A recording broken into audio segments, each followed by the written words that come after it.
பைசாந்திய படையினரை ஆட்டம் காண வைத்த மாவீரர். இவருடைய புஜபல பராக்கிரமத்தை பார்த்த பைசாந்திய ரோம மாவீரர்கள் இவருக்கு வைத்த பேர் என்ன தெரியுமா? அஷைத்தானு ஆரி சதுர், நெஞ்சை திறந்த மார்பை திறந்த ஷைத்தான் என்பதாக பெயரை வைத்தார்கள். இவர் மனித இனத்தை சேர்ந்தவர் கிடையாது, மாற்றமாக ஜின் இனத்தை சேர்ந்தவர் என்பதாக ரோம படையினர் இவருக்கு அஷைத்தானு ஆரி சதுர், மார்பகத்தை திறந்த ஷைத்தான் என்பதாக இவருக்கு பெயரை சூட்டினார்கள்.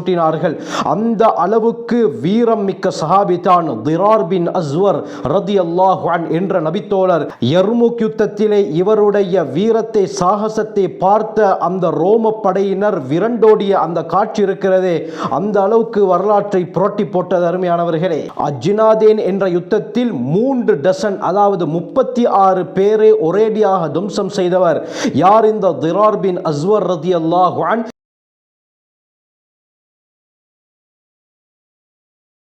அல்ஹம்துலில்லாஹி ரப்பில் ஆலமீன், அஸ்ஸலாத்து வஸ்ஸலாமு அலா ரசூலில்லாஹி, அம்மா பஅத்.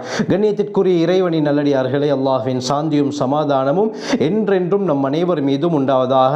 ஹதரத் ரசூலுல்லாஹி ஸல்லல்லாஹு அலைஹி வஸல்லம் அவர்களுடைய நபித்தோழர்கள் இருக்கிறார்களே, இவர்களை போன்ற வீரம் மிக்கவர்களை இந்த உலகம் கண்டிராது என்று தான் சொல்ல முடியும். அந்த அளவுக்கு புஜபல பராக்கிரமம் கொடுக்கப்பட்டவர்கள் சஹாபாக்கள். அவர்களுடைய வீர தீர செயலை பார்த்து அந்த காலத்திலே இருந்த வல்லர் ரோம் பாரசீகம் விரண்டோடிய காட்சிகள் ஏராளம். அருமையானவர்களே, இந்த சஹாபாக்களை பற்றி நான் பல பதிவுகளில் பேசியிருக்கிறேன். அதனுடைய ஃபுல் பிளேலிஸ்ட்டை கீழே டிஸ்கிரிப்ஷன் பாக்ஸை தருகிறேன், செக் பண்ணி பார்த்துக் கொள்ளுங்கள்.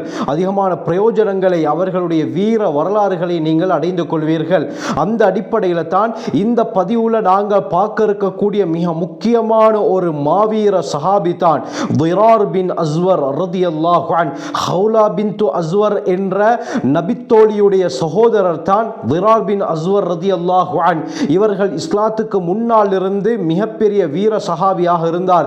எந்த அளவுக்கு என்றால் அல்லாமா இப்னு அசீர் உஸ்துல் காபாவில் குறிப்பிடுறாங்க, எப்பொழுது திரார் பின் அஸ்வர் ரலியல்லாஹு அன்ஹு அவர்கள் இஸ்லாத்தை ஏற்றுக்கொண்டார்களோ அந்த சந்தர்ப்பத்திலே, யா ரசூலல்லாஹ், என்னிடத்தில் இருக்கக்கூடிய 1000 ஒட்டகங்களை நான் தீனுக்காக வேண்டி அர்ப்பணிக்கிறேன் என்பதாக கூறினார்கள்.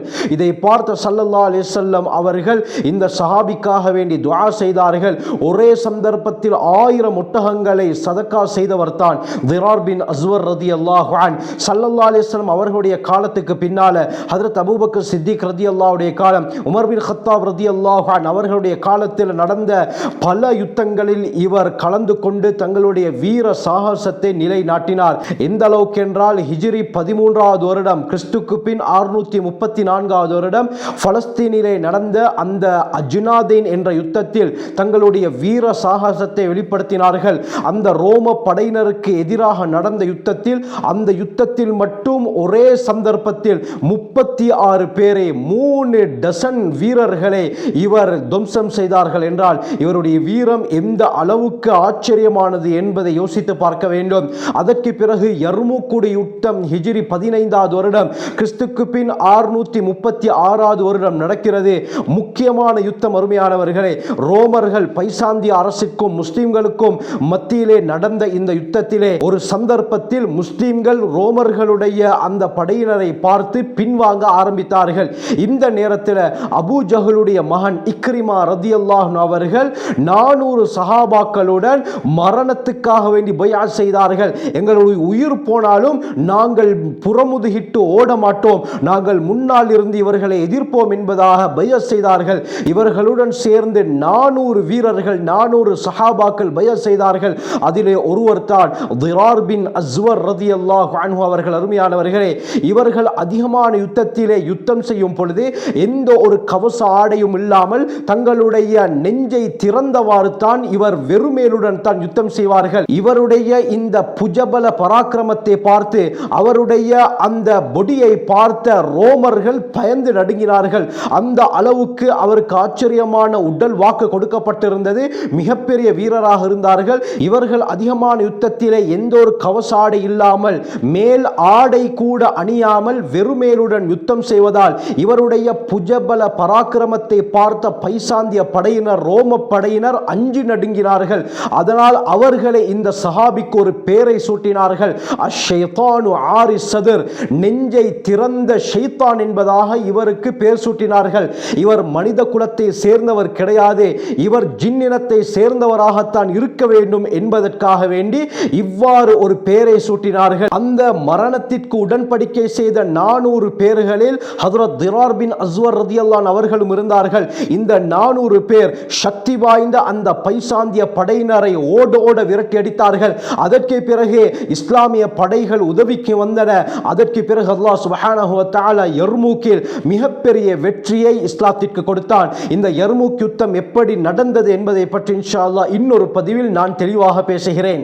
இந்த சந்தர்ப்பத்தில் ஹஜ்ரத் திரார் பின் அஸ்வர் ரலியல்லாஹு அன்ஹு அவர்களுக்கு காயம் ஏற்பட்டாலும் அந்த காயத்தை பொருட்படுத்தாமல் பைசாந்திய படையினரை துவம்சம் செய்ய ஆரம்பித்தார்கள். இவர்களுடைய வீர பராக்கிரமத்தை பார்ந்த அந்த படையினர் அப்படியே படிப்படியாக பின்வாங்க ஆரம்பித்து கடைசியில் அல்லாஹ் சுப்ஹானஹு வ தஆலா முஸ்லிம்களுக்கு மிகப்பெரிய வெற்றியை யர்மூக் என்ற போரிலே கொடுத்தான். அஜ்னாதைன் என்ற யுத்தத்துக்கு பின்னால் பெஹ்னாசா என்ற இடத்திலே மிகப்பெரிய முற்றுகை நடாத்தப்பட்டது. இந்த பெஹ்னாசா முற்றுகையில் 100க்கு மேற்பட்ட எதிரிகளை வீழ்த்தினவர் தான் திரார் பின் அஸ்வர் ரலியல்லாஹு அன்ஹு அவர்கள். இவர்கள் யுத்தத்திலே பாவித்த வாட்கள் இன்று கூட டர்க்கியுடைய டொப்கபி மியூசியத்தில் பாதுகாக்கப்பட்டு வருகிறது. ஹஜ்ரத் திரார் பின் அஸ்வர் ரலியல்லாஹு அன்ஹு அவர்கள் தங்களுடைய மேல் கவசம் இல்லாமல், எந்த விதமான மேலாடை இல்லாமல் வெறுமேலுடன் போரிட்டதின் காரணமாக அஷ்ஷைத்தானு ஆரி சதுர், நெஞ்சை திறந்த மாவீரன், இதை ஆங்கிலத்திலே பிரேச்சஸ்டட் வாரியர் என்பதாக கூறுவார்கள். இதே போல பல யுத்தங்களில் ஆயுதம் இல்லாமல் எதிரிகளை கைகளால் துவம்சம் செய்ததின் காரணமாக தி நெக்கட் வாரியர் என்ற பெயரும் ஹஜ்ரத் திரார் பின் அஸ்வர் ரலியல்லாஹு அன்ஹு அவர்களுக்கு சொல்லப்படுகிறது. யர்மூக் யுத்தத்துடைய சந்தர்ப்பத்தில் இவருக்கு காயம் ஏற்பட்டது. ஹஜ்ரத் காலித் இப்னு வலீத் ரலியல்லாஹு அன்ஹு அவர்களுடைய கூடாரத்துக்கு அண்மையில் இவர்கள் அப்படியே விழுந்து கிடந்தார்கள்.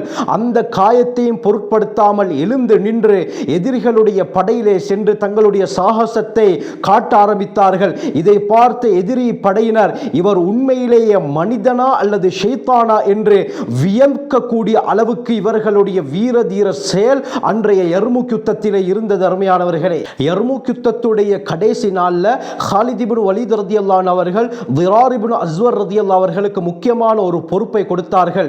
பைசாந்திய படையினர் ஐன் ஜஹர் என்ற ஒரு பாலத்தை தாண்டித்தான் முஸ்லிம்களுடன் யுத்தம் செய்வதற்காக வந்திருந்தார்கள். இவர்கள் புறமுதுகிட்டு விரண்டோடுவதாக இருந்தாலும் அந்த பாலத்தை தாண்டித்தான் ஓட வேண்டும். எனவே காலித் இப்னு வலீத் ரலியல்லாஹு அவர்கள் இரவோடு இரவாக ஒரு 500 வீரர்களை கூட்டிக் கொண்டு அந்த பாலம் இருக்கக்கூடிய இடத்திலே பதுங்கி இருந்து கொள்ளுங்கள், அந்த பைசாந்திய வீரர்கள் எப்பொழுது விரண்டோடி அந்த பாலத்தை அடைவார்களோ அந்த சந்தர்ப்பத்தில் அவர்களை முற்றுகையிட்டு வளைத்துக் கொள்ளுங்கள் என்பதாக கூற, அதே போல திரார் பின் அஸ்வர் ரலியல்லாஹு அன்ஹு அவர்கள் 500 சஹாபாக்களுடன் 500 வீரர்களுடன் அந்த பாலத்துக்கு பக்கத்திலே போய் பதுங்கி இருந்தார்கள். அடுத்த நாள் எப்பொழுது இந்த பைசாந்திய வீரர்கள் முஸ்லிம்களுடைய தாக்குதலை கண்டு விரண்டோட ஆரம்பித்தார்களோ அந்த பாலத்தை அடையும் பொழுது மறைந்திருந்த திரார் பின் அஸ்வர் ரலியல்லாஹு அவர்களும் 500 வீரர்களும் அந்த பைசாந்திய வீரர்களை அவ்வாறு முற்றுகையிட்டு அவர்களுடன் யுத்தம் செய்ய ஆரம்பித்தார்கள்.